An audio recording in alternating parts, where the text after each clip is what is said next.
Last week, Brandon Nimmo's name came up in a trade rumor, but with a full no trade clause, what would it actually take for the New York Mets to trade Nimmo this offseason?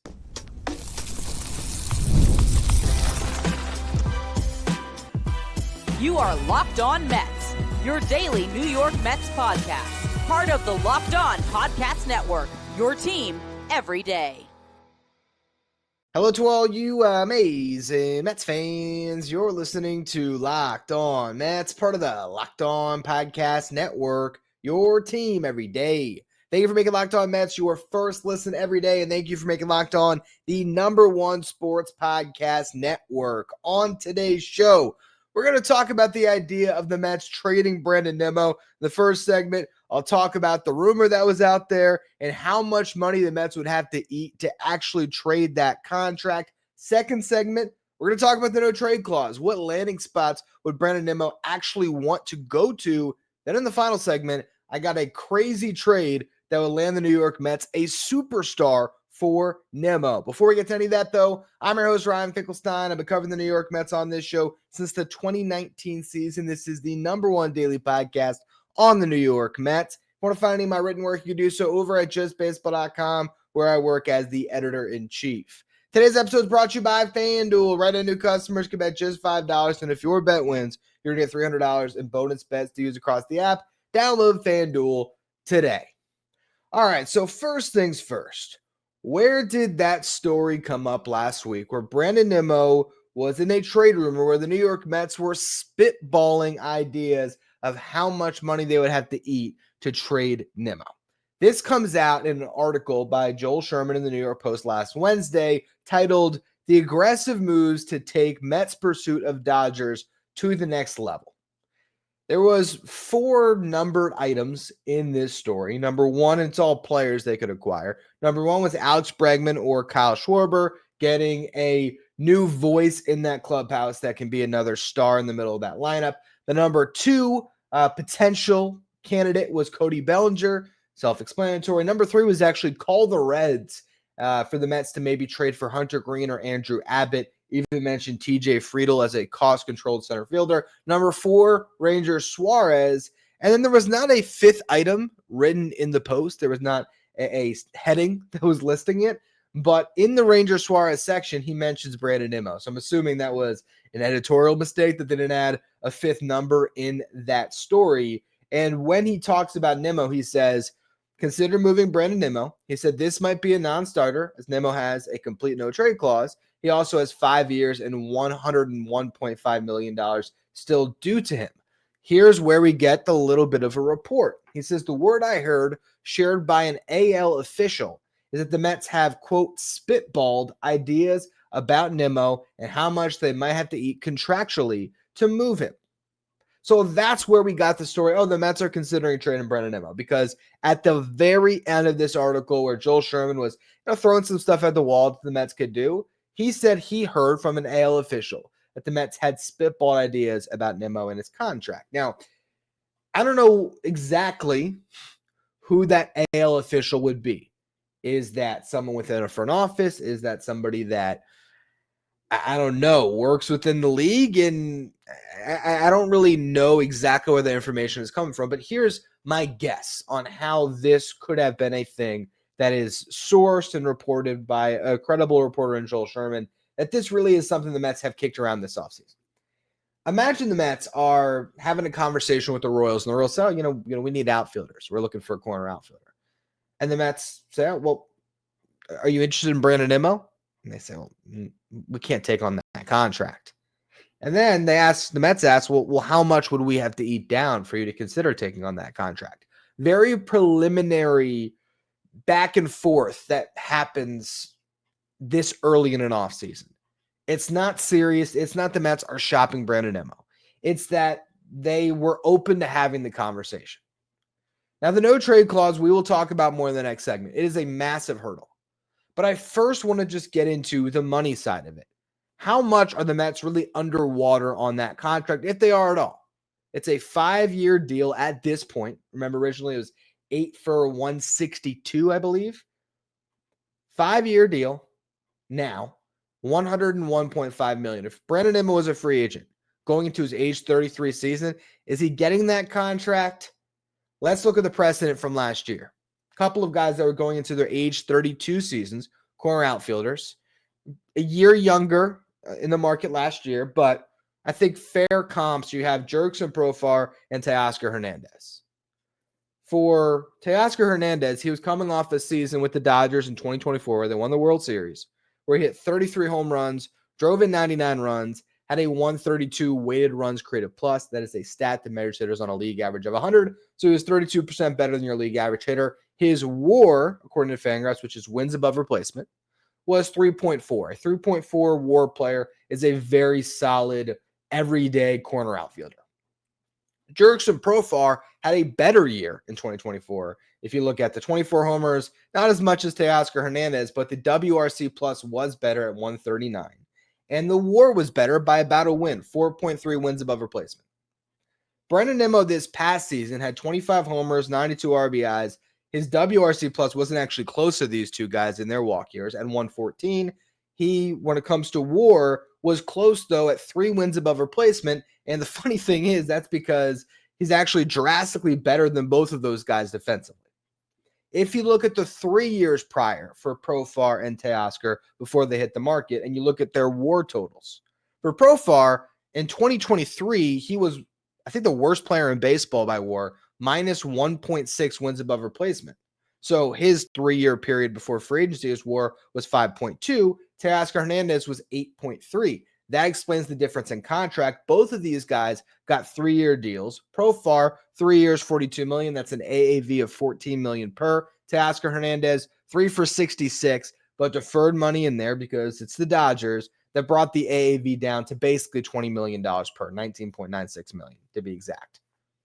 Brandon Nimmo's WAR 3 years prior to this upcoming season is 10, better than both of those guys. So while Brandon Nimmo is coming off a year that's not quite as good as what those two guys had in their platform years before they hit the open market, he does have a better track record across their careers. Teoscar Hernandez, Brandon Nimmo each debuted in 2016. Nimmo has been 11 wins better. Jurickson Profar, he's been 18 wins better. So Nimmo's track record would have him getting an AAV closer to what Teoscar Hernandez got. 3 years, $20 million range. So what he's making right now is not the problem. The $20 million salary, that's not the issue. If Brandon Nimmo was a free agent today, he would be the third best corner outfielder on this market behind Kyle Tucker and Cody Bellinger. And he'd probably be looking at a 3-year deal in the 60 to maybe even $65 million range. I think that's about what his market is. The problem is he's got 5 years committed to him. And so to get Nimmo on a 5-year deal right now, if he was to try to stretch that, if he was a free agent, I think that AAV starts getting closer and closer to Profar, or where maybe you're talking about 5 years, $75 million. And honestly, I don't think that he would get 5 years committed to him right now because he's going into his age 33 season.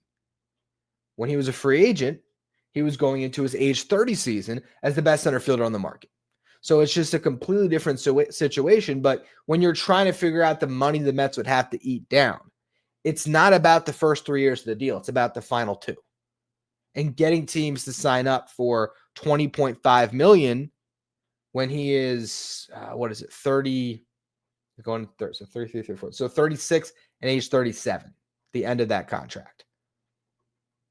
I think the way that it works, again, if it was 5 years, $75 million, I think that's a contract that you would get a team to bite on, knowing that they would get Nimmo's upside on the front end of that deal at $15 million per. I think you could get a team to take that deal on. So what does that mean financially? How much would the Mets actually have to eat? Maybe $27.5 million, $5.5 million per season.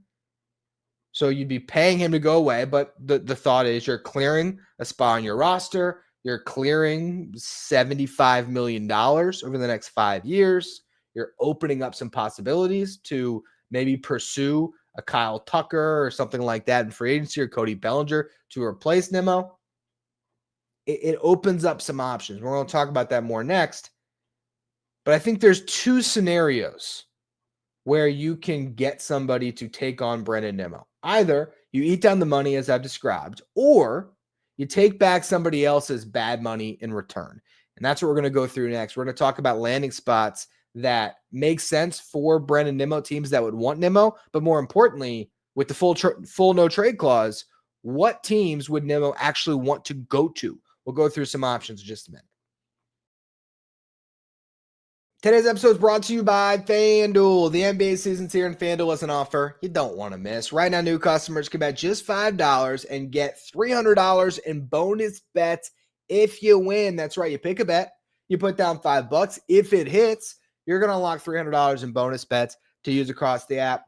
I love using FanDuel because it fits however you like to bet, whether it's player props, same game parlays, or even if you want to jump in live as the action unfolds. It makes watching basketball even more exciting. We got a little bit of something riding on the action. Whether you're a casual fan or you love diving into the stats, FanDuel is going to make the game day experience so much better. It's quick, it's easy. It's the best way to add a little more energy to the games that you're watching. So if you're ready to play, download the FanDuel app now by visiting FanDuel.com to get started. That's FanDuel.com to place your first $5 bet.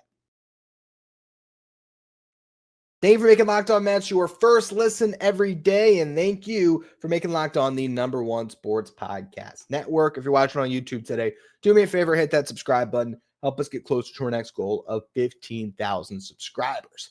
Now, here's the thing about Brandon Nimmo and that full no trade clause. There's no reason for him to want to waive it. That's why when this story came out last week, I didn't jump on it. I have thought about it, and the thought exercise to me was compelling enough that it's, let's talk about it, because I came up with some trade ideas that I think are fun.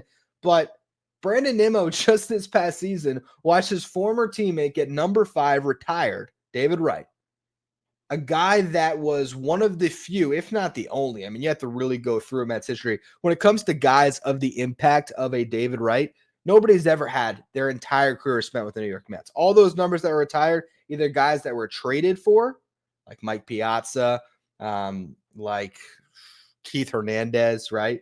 Or you have the homegrown guys that eventually left, eventually got traded or signed with other teams. So for Nimmo, he's looking at the rest of his career and his legacy. There's no team in baseball he'd rather be with than the New York Mets. 5 more years to add to his stats, get his name in the record books a little bit, maybe win a ring, play in a place he's spent his entire career, and get that number 9 retired. What else would he want? That's the problem. It would be a very hard sell.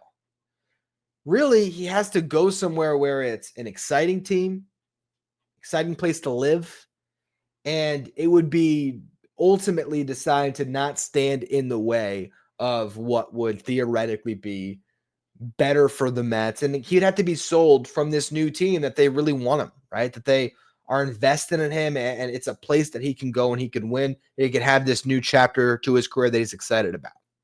So there's one landing spot that made the most sense to me. That's the Houston Astros. And the reason why the Astros make sense is because it's a good team, nice ballpark to hit in, team that has won, that has a massive hole in left field. They had Jose Altuve out there a little bit last year. They've had Yordan Alvarez out there. They are best if Altuve's at second base and Yordan's at DH. That's where they are best. They got a glut at first base, or a glut in their infield, because Isaac Paredes was out in the middle of last season. And so they traded for Carlos Correa, got him back in the fold. So now Correa is their third baseman. They got Jeremy Pena at short, Altuve at second. First base, you got Isaac Paredes, and you got Christian Walker. They would love to get off of Christian Walker's money. Isaac Paredes is a better player, a younger player, and a cheaper player.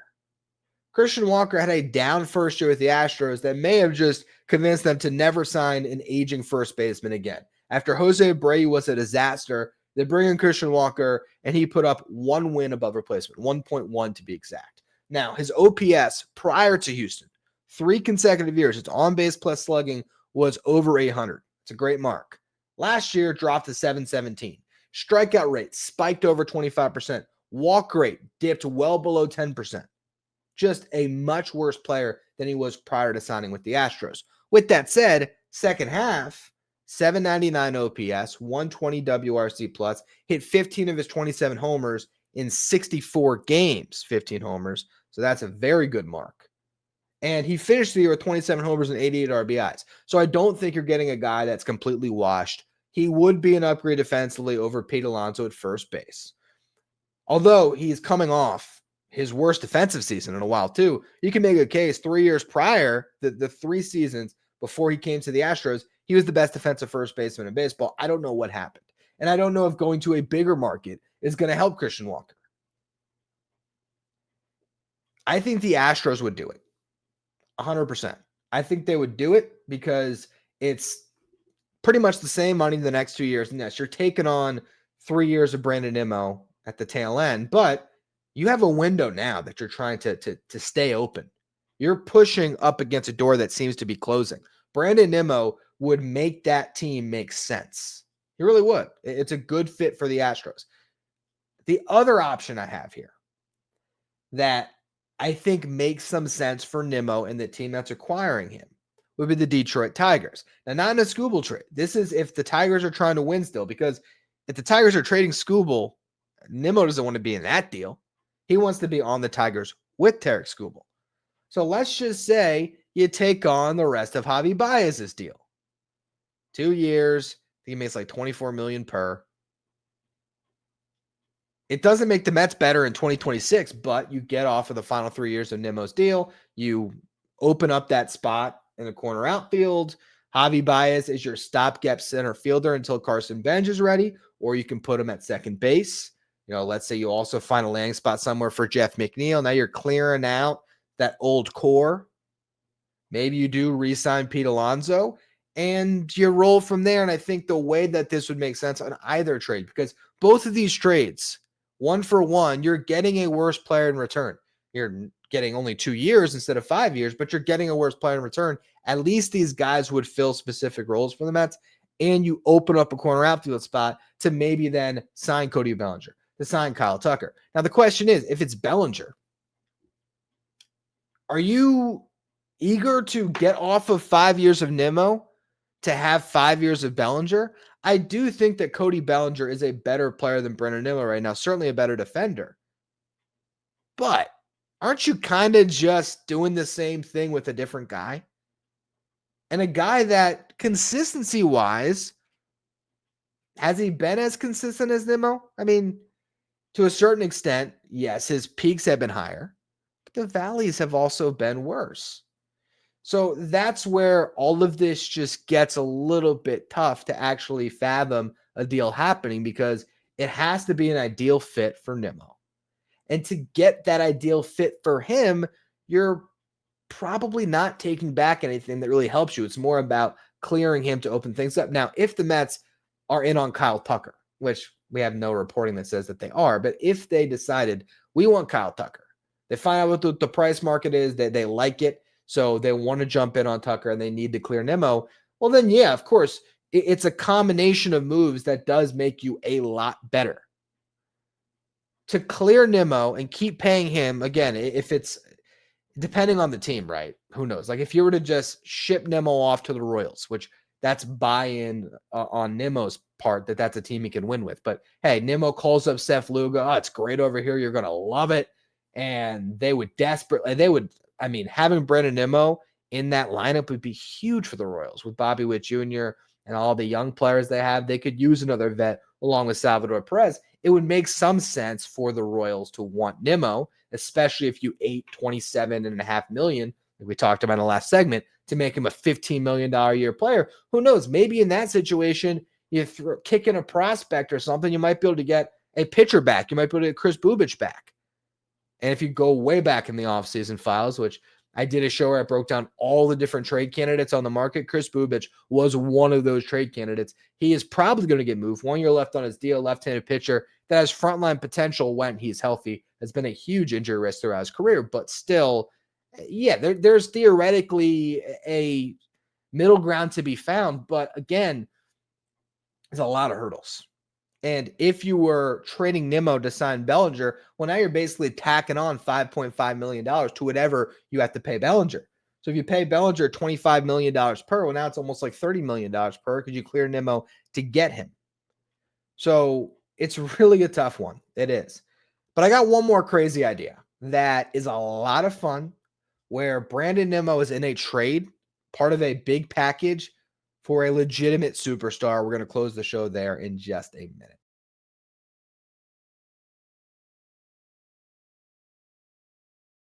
If you're an everydayer that always tunes into the show, make sure you become a Locked On Mets insider. This is our texting service where you get updates from me anytime news breaks from the match. You can ask me questions anytime. Take part in our Locked On Mets signed photo giveaways and get the line graphics sent to your phone during the regular season every day so you know those in the starting lineup without ever having to go on social media. If you want to be a Locked On Mets insider, find the link in the episode description or go to subtext.com/LockedOnMets. So here's my crazy trade scenario. What if the New York Mets traded Brandon Nimmo in a package that netted them Fernando Tatis Jr.? Now, follow me down the hypothetical highway for a minute here because we're going to take some leaps on this highway. Tatis signed a 14-year, $340 million contract, which is why Francisco Lindor has a $341 million contract because Tatis signed that contract when he was still a shortstop, and Lindor needed to be the highest paid shortstop in Major League Baseball. Now, that contract was backloaded, though. So far in this deal, Fernando Tatis, across 5 years, has only collected $51.1 million. The real money is going to start kicking in. He is still owed roughly $290 million over the next 9 years. They still have Manny Machado on the books for a long time. They still have Xander Bogaerts on the books for a long time, and they're paying a lot of money for Yu Darvish and Joe Musgrove with a ton of uncertainty on how much those guys are even going to be able to help their rotation moving forward. Darvish is just hitting that age curve, and for Musgrove, he's coming off TJ. So we'll see how those guys end up progressing in the next couple of years if they're able to help them, but this is a team that needs starting pitching and has other holes all over their roster. So this would be a trade where you're sending them a bunch of pieces that fill a bunch of holes, and you're clearing one of those massive contracts off their books. The only one that they really theoretically could trade, because it's very hard to figure out a Manny Machado trade, and Bogaerts is just off the table. You'd have to eat so much money, it wouldn't even make sense. Now, in 2026, Tatis is still only making $20 million, so technically Nimmo's making a little bit more, but the salaries line up. And then can you fill enough of their other holes on their roster where AJ Preller says, okay, we're a better team by trading our best player, which is a very tough thing to do. So you got to trade a lot to get there. They need 2 starting pitchers this offseason. Trade Jonah Tong and Brandon Sproat in this deal. Now that requires you to make up a lot of that pitching that you just traded. But you're getting a superstar. You are pairing Fernando Tatis Jr. with Juan Soto. That's your team moving forward. It's those guys, and then you still have Lindor on the books. Like that's why you would go this far. They've got a glaring hole at first base and at DH. Mark Vientos would be attractive to them. They could use a utility man to replace Jose Iglesias. How about Luis Angel Acuna? Now, I'm not saying you put all of this on the table. You can, decide for yourself where you would draw that line in the sand. But the point is, the Mets have a lot of pieces that could be moved to the Padres in a trade like this to give them a deal where maybe they could say the sum of all these parts is better than giving up the best player in the trade. And usually, if you trade the best player in the deal, you lose the trade. So that's why the Mets would still theoretically do it. Obviously, they might have, again, some line in the sand, of course, but that's like the one crazy kooky, okay, well, maybe, this could happen, but it's a 1% chance. I just can't imagine they actually trade Tatis, but it's just more illustrating how many things would have to fall into place where you could actually trade Brandon Nimmo, because that's a situation where Nimmo would go to a team that's competitive, an amazing place to live, great fan base. Like you could kind of get your head around it in some ways, but really at the end of the day, it just doesn't make sense for Brandon Nimmo to waive that no trade clause. And realistically, if you're talking about taking bad money back or eating a bunch of money to then get another corner outfielder, is it really worth it? How bad is Brandon Nimmo really? We have to trade this guy. How valuable or unvaluable has he been to your team the last 3 years under this contract? They say that, and it's tough to know the exact value, but FanGraphs at one point in time said a win is worth $8 million. And maybe now it's ticked up to a win's worth $9 million. But let's just go under the construct that by WAR, every single win is worth $8 million. So for Lindor, if he has a 7-win season, 7 times 8, he's a $56 million player. He is providing surplus value on his contract because superstars are that rare. For Nimmo, if he's put up 10 wins, which he has over the last 3 seasons, and you count it as $8 million per, that means he has been worth $80 million in value to the New York Mets across the first 3 years of this deal. They've spent $61.5 million so far. Now, let's just say he can repeat that over the next 3 years, put up 10 more WAR over the next 3 seasons. Well, now he has been worth $160 million to the Mets before you get to the final 2 years of that deal. And that's exactly how free agent contracts are structured. You're paying for the first half, if not the first 2/3 of the contract, knowing the last 2 years might be bad. That's what you do. So in this situation, Brandon Nimmo, he has been healthy. If he can continue to be healthy, if he can continue to be the run producer that he's been, every year it's 80 runs scored or more, 90 runs driven in or more, at least the last 2 years. The first 3 years of the deal, he cleared that run total each year. The RBIs, he had 68, I believe, in 2023. But the last 2 years, it's been over 90.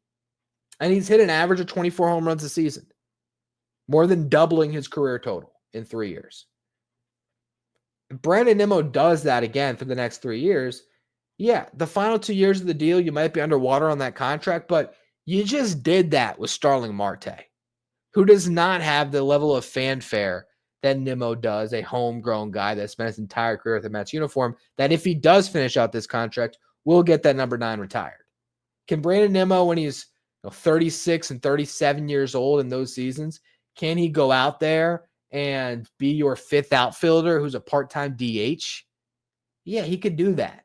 Is there a world where Nimmo has 4 good years left in him? It's possible. The guy works as hard as anyone. He has learned his body. He went from injury prone to a dependable guy that's played 150 games 4 consecutive seasons. I don't think Brandon Nimmo is really dragging down the New York Mets. And I don't think that contract has been as awful as it might be perceived right now when you're looking at a team that has a lot of long-term deals. And yes, who would you rather get rid of? Brandon Nimmo, Juan Soto, or Francisco Lindor? Not a fair conversation. You want to get rid of Nimmo every single time, but I don't think that it's an awful contract. And you have to remember, he was the best center fielder on the market off of a season where, and now I think the F-WAR, because they update this over time, they update WAR totals. When, I guess, data changes, FanGraphs updates it. I believe it was a 6-win season when he would hit free agency. Now it says 5.5. Regardless, you had a guy that going into free agency was a plus defender in center, was a well above average hitter. He did a little bit of everything. It made sense at the time that was his market value. Now, for everybody who doesn't like the penny pinching David Stearns, at least that's what the narrative is, right? Who is averse to signing those long-term deals. In one breath, you want Nimmo off the books. In another, you think David Stearns doesn't know what he's doing. If David Stearns was the Mets GM after the 2022 season, they probably would have collected their draft picks and moved on because they wouldn't have gone to 8 years for Nimmo. Now, is that a good thing? Is that a bad thing? Depends on how much you love Brandon Nimmo and the fact that he gets to finish his career at the Mets. Right now, they'd be in a better position probably if Nimmo wasn't on the team. Yes, because not for this upcoming season, but being able to have another corner outfield spot that you can add a Kyle Tucker this offseason where that would make sense. Yeah, that would, in some respects, make the Mets better right now. But I think there's a world the New York Mets can win a World Series in 2026 where Brandon Nimmo is a massive part of it.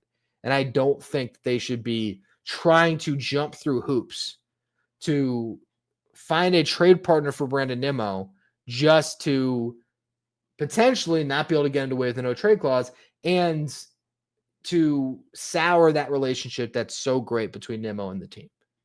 Brandon Nimmo, I don't think is the problem in the clubhouse by any stretch of the imagination. Seems like a great teammate. And I don't think he's a problem defensively the way it's getting painted. I can see the roadmap with some better coaching, as David Stern said, our internal guys, or the guys that we have, need to play better defensively. And he mentioned Brandon Nimmo is one of those guys. I can see the path to Brandon Nimmo being an above-average outfielder this year a heck of a lot easier than I can see the path to Juan Soto being an above-average outfielder, because Soto's never been an above-average outfielder. Brandon Nimmo has been. And so I don't think that the athleticism has dropped off a cliff to the point where Nimmo can't play a good left field. I really don't think it's there. So, yes, the New York Mets had to look at every possible option to be a better team in 2026. But trading Brandon Nimmo is probably not the scenario that makes the most sense. It's way more likely and way easier to trade Jeff McNeil, where there's no trade clause, where and I don't even think he's close to 10-5, right? It's like he's not going to get that in the middle of the season anyway. There's no trade clause. It's an expiring contract, which it's always easier to trade an expiring contract. I think that it's a legitimate possibility, and it's not going to be that hard to move him. If you ate half of that contract, you can move Brennan. Or you can move. If you had half the contract, you can move Nimmo still too. But if you ate half of that $15.75 million, or the $17.75 million that he's owed, you could trade him to 10 teams tomorrow.